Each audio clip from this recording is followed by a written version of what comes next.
जरा एक ऐसे दृश्य की कल्पना की जाए जहां दुनिया के सबसे शक्तिशाली साम्राज्यों में से एक का सिंहासन सजा हुआ है। और उस गद्दी पर जो व्यक्ति बैठा है ना, उसके पास कोई शाही खून नहीं है। बिल्कुल, कोई शाही खून नहीं, कोई विरासत में मिली सत्ता नहीं। इसके उलट वो बाजार से खरीदा गया एक शख्स है। मतलब एक कीमत देकर उसे खरीदा गया, और फिर भी उसने एक ऐसे साम्राज्य की नींव रखी जिसने सदियों तक राज किया। हाँ, और आमतौर पर इतिहास की किताबों में तो यही पढ़ाया जाता है कि सत्ता हमेशा खून के रिश्तों से ही होकर गुजरती है। सही बात है, लेकिन आज की इस विस्तृत चर्चा में हमारे सामने जो स्रोत सामग्री है ना, मतलब इतिहास के एक विशेष लेक्चर के नोट्स, वो इस पूरी धारणा को जड़ से उखाड़ फेंकती है। एकदम। आज की इस चर्चा का मुख्य उद्देश्य दिल्ली सल्तनत के 1206 से 1526 तक चलने वाले उन 320 सालों के इतिहास का सबसे पहला और सबसे चौंकाने वाला पन्ना पलटना है। गुलाम वंश। और इन नोट्स को पढ़ते हुए जो बात सबसे ज्यादा हैरान करती है वो ये है कि उस दौर में गुलाम होने का मतलब सिर्फ उत्पीड़न, बेड़ियां या लाचारी नहीं था, नहीं, बिल्कुल नहीं। बल्कि ये एक बेहद अनोखा और अपनी तरह का एक क्रूर लेकिन प्रभावी, मतलब जिसे आज हम टैलेंट एक्विजिशन मॉडल कहते हैं ना, वैसा ही कुछ था। इस पूरी व्यवस्था को समझने के लिए हमें उस दौर की मानसिकता को देखना होगा। आज के युग में तो प्रशासन चलाने के लिए तकनीक है, संचार के साधन है। हाँ, इंटरनेट है, फोन है। बिल्कुल। लेकिन उस प्राचीन और मध्यकालीन दौर में किसी बड़े राजा को अपना वजूद बचाने के लिए क्या चाहिए था? उन्हें ऐसे लोगों की जरूरत थी जो शारीरिक रूप से बेहद सक्षम हो और जिनकी वफादारी पक्की हो। और इसीलिए बाकायदा गुलामों के बड़े बड़े बाजार लगा करते थे। हाँ, और ये कोई आम बाजार नहीं थे। राजा अपनी सेना और प्रशासन के लिए वहां से उन गुलामों को खरीदते थे जिन्हें युद्ध कौशल, राजनीति और प्रशासन की कड़ी ट्रेनिंग मिली होती थी। मतलब एक तरह से ये एक खुली भर्ती प्रक्रिया थी। एकदम। और इस व्यवस्था की सबसे खास बात ये थी कि एक साधारण गुलाम अपनी काबिलियत के दम पर एक दिन सुल्तान की गद्दी तक भी पहुंच सकता था। जन्म से ज्यादा महत्व उस दौर में योग्यता का था। और यही वो बिंदु है जो कुतुबुद्दीन ऐबक की कहानी को इतना असाधारण बना देता है। ऐबक की शुरुआत भी एक बाजार से ही होती है। स्रोत बताते हैं कि उसे मिर्जा अजीज कोका नाम के एक व्यक्ति ने खरीदा था। हाँ, और अपनी प्रतिभा के दम पर वो मोहम्मद गोरी के हाथों में पहुंचा। गोरी का सबसे खास सिपहसालार बन गया। बिल्कुल। गोरी ने उसकी काबिलियत पहचानी और उसे लाहौर और दिल्ली की सत्ता सौंप दी। लेकिन कहानी का सबसे दिलचस्प मोड़ यहीं से आता है। ऐबक के पास पूरी ताकत थी, लेकिन उसने कभी खुद को सुल्तान की उपाधि नहीं दी। हाँ, वो खुद को हमेशा मलिक, मतलब सैन्य टुकड़ी का प्रमुख, और सिपह सालार यानी सेनापति ही कहलवाता रहा है। ये बहुत अनोखी बात है। मतलब आधुनिक नजरिए से देखा जाए तो ये ऐसा है जैसे किसी बहुत बड़ी कंपनी का सीईओ गुजर जाए और उसका टॉप मैनेजर पूरी कंपनी चला रहा हो। हाँ, पर फिर भी वो खुद को सीईओ कहने से इनकार कर दे। बिल्कुल, वो सिर्फ असिस्टेंट ही कहलवाना पसंद करे। सत्ता हाथ में होने के बावजूद इतनी चरम वफादारी का क्या कारण हो सकता है? इस वफादारी के पीछे सिर्फ भावनाएं नहीं थी, इसके पीछे एक बहुत ही गहरी राजनीतिक समझ थी। अच्छा? भारतीय इतिहास में इस तरह का उदाहरण सच में बहुत दुर्लभ है। 1206 में जब मोहम्मद गोरी की मृत्यु हुई, ऐबक चाहता तो अपने नाम के सिक्के ढलवा सकता था। हाँ, खुद को स्वतंत्र सुल्तान घोषित कर सकता था। बिल्कुल। लेकिन ऐबक जानता था कि गोरी के कई अन्य शक्तिशाली गुलाम और सेनापति भी सत्ता की रेस में हैं। ओह, तो अगर वो खुद को सुल्तान घोषित करता तो बाकी सेनापतियों का अहंकार आहत हो जाता। एकदम सही। वो विद्रोह कर देते। खुद को सिर्फ एक सिपह सालार कहकर उसने उन सभी को ये भ्रम दिया कि वो उनका शासक नहीं बल्कि उनका साथी है। क्या बात है, बहुत ही स्मार्ट चाल थी। और उसने अपनी उदारता का भी भरपूर इस्तेमाल किया। उसे लाख बख्श कहा जाता था, यानी लाखों का दान देने वाला। हाँ।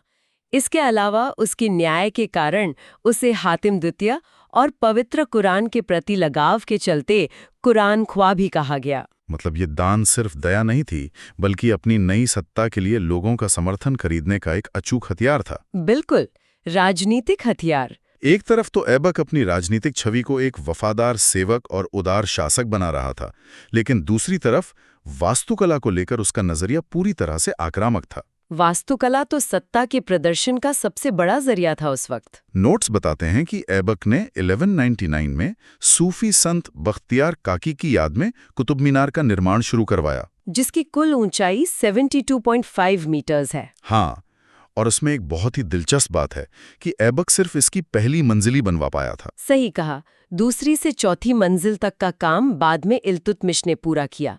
और फिर एक बार उस पर बिजली गिर गई तो पांचवी मंजिल फिरोज शाह तुगलक ने बनवाई।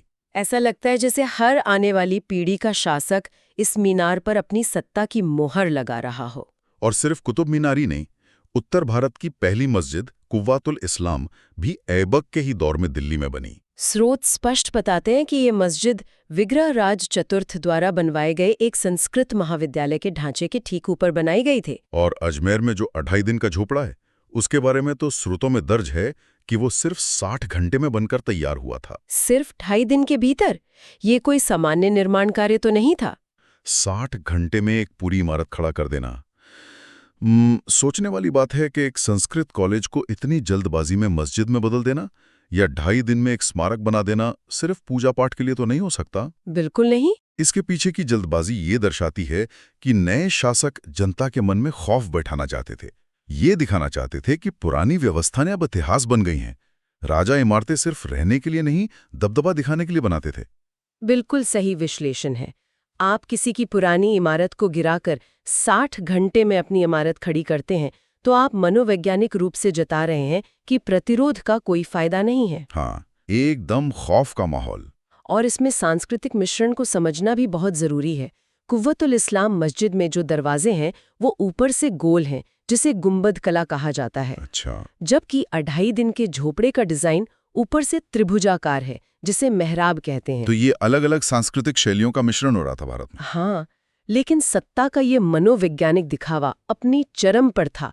तभी ऐबक का सफर बहुत अचानक टूट गया। 1210 में ना? हाँ, लाहौर में चौगान खेलते समय, जिसे आज पोलो कहा जाता है।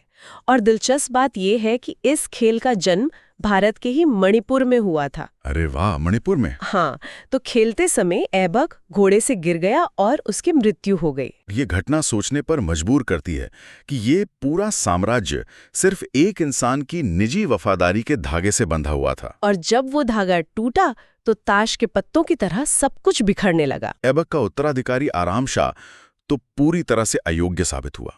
वो कुछ ही महीनों तक टिक पाया। और इसी शून्य के बीच से एक नया चेहरा उभरता है, इल्तुतमिश। इल्तुतमिश का इतिहास तो और भी अनोखा है।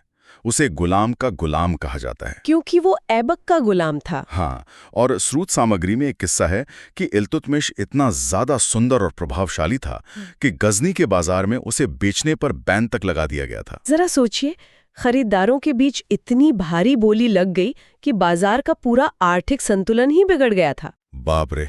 फिर बाद में उसे दिल्ली लाकर ऐबक ने खरीदा। और वही शख्स आगे चलकर दिल्ली सल्तनत का वास्तविक संस्थापक बना। ऐबक ने जो नींव रखी थी, इल्तुतमिश ने उसे एक सुव्यवस्थित ढांचे में बदल दिया। उसने राजधानी को लाहौर से दिल्ली स्थानांतरित किया, जो कि एक बहुत बड़ा रणनीतिक फैसला था। और प्रशासन को सुदृढ़ करने के लिए उसने इख्ता प्रणाली की शुरुआत की। थोड़ा रुकते हैं। ये इख्ता प्रणाली और मुद्रा का जो बदलाव था ना, इसे समझना जरूरी है। बिल्कुल। नोट्स के मुताबिक उसने सैनिकों को वेतन की जगह जमीन का टुकड़ा देना शुरू किया और चांदी का टका और तांबे का जीतल चलाया।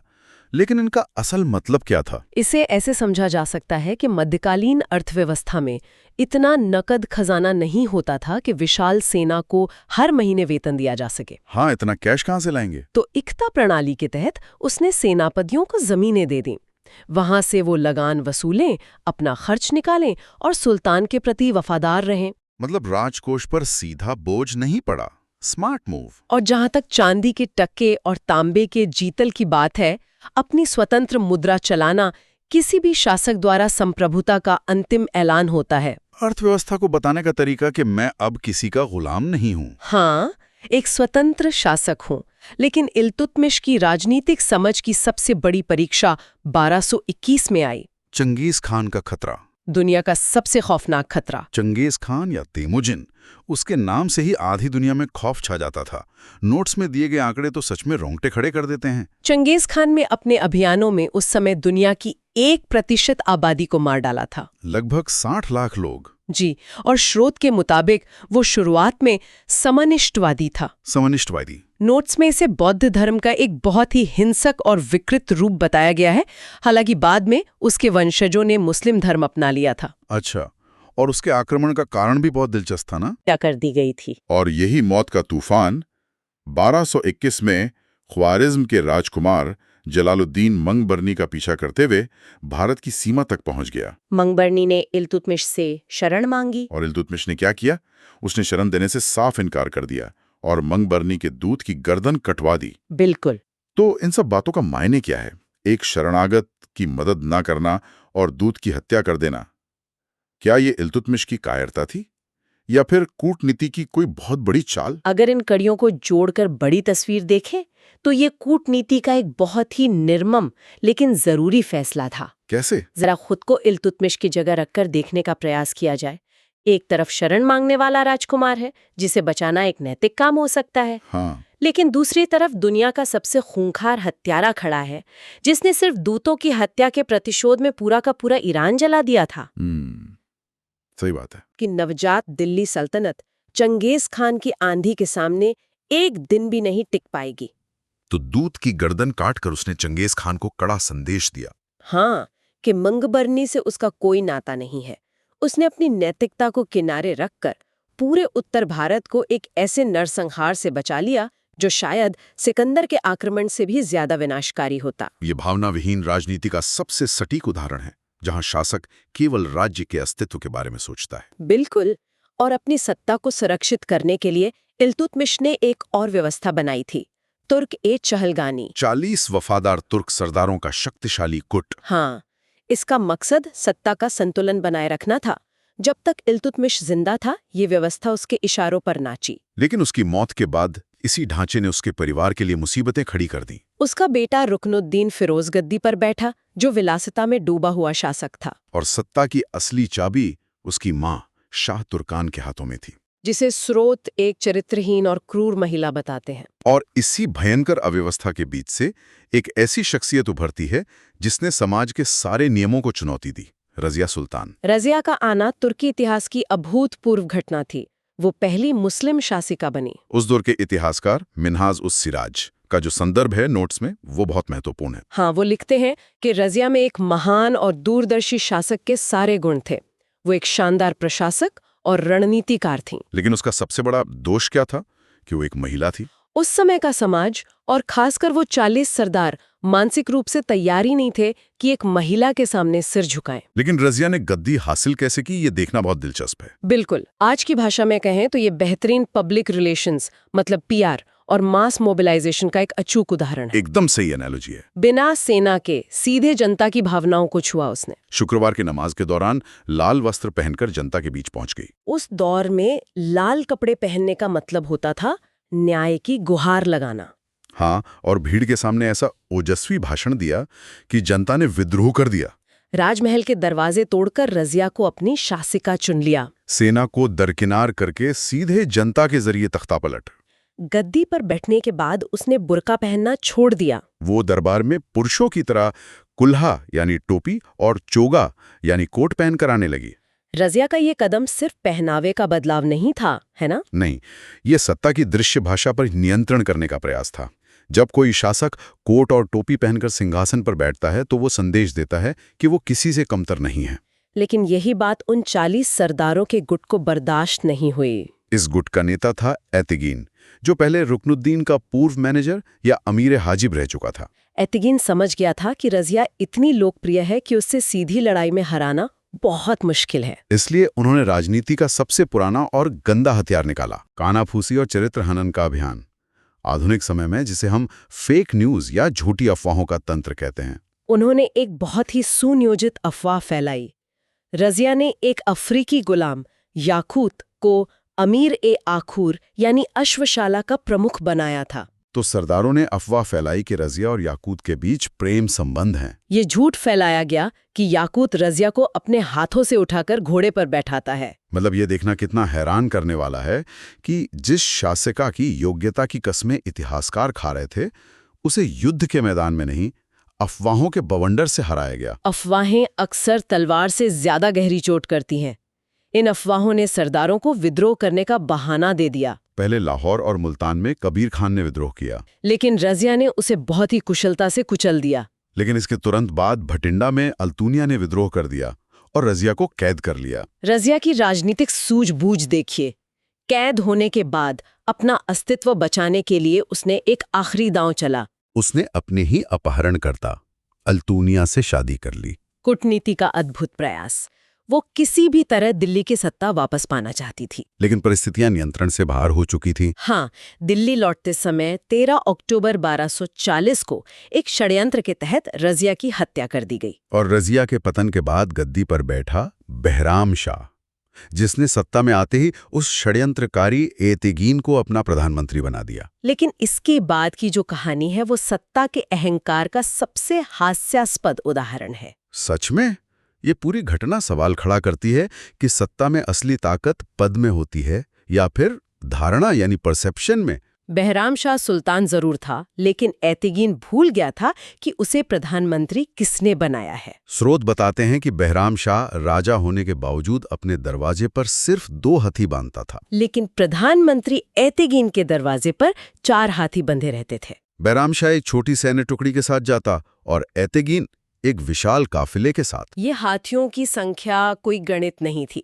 ये समाज को दिखाने का तरीका था कि असली शक्ति किसके पास है। और जब बहराम शाह ने देखा कि एतेगीन की लोकप्रियता और अहंकार राजा की गरिमा को पार कर गया है, तो उसने चिढ़कर रातों रात एतेगीन की हत्या करवा दी। तो सत्ता और वफादारी का ये पूरा खेल महज इस बात पर पलट गया कि किसके दरवाजे पर ज्यादा हाथी बंधे हैं। ये दिखाता है कि सत्ता में परसेप्शन कितनी बड़ी चीज है। अफवाहें एक विशाल साम्राज्य की नींव हिला सकती हैं और महज 2 हाथियों का अहंकार एक ऐसे प्रधानमंत्री की जान ले सकता है जिसने रजिया जैसी शासिका को गिराया था। इस पूरे कालखंड का सार यही है कि इस गुलाम वंश सिर्फ महलों में जन्मे राजाओं की कहानी नहीं है। ये क्षमता और अस्तित्व बचाने की कहानी है। इल्तुतमिश की उस कूटनीति की कहानी है जिसने चंगेज खान जैसे विनाश को दूर रखा, और उन सामाजिक धारणाओं की कहानी है जिसने रजिया जैसी असाधारण प्रतिभा का अंत कर दिया। इस पूरी चर्चा को समेटते हुए हमारी स्रोत सामग्री के अंत में एक बहुत ही गहरी कहानी का जिक्र किया गया है।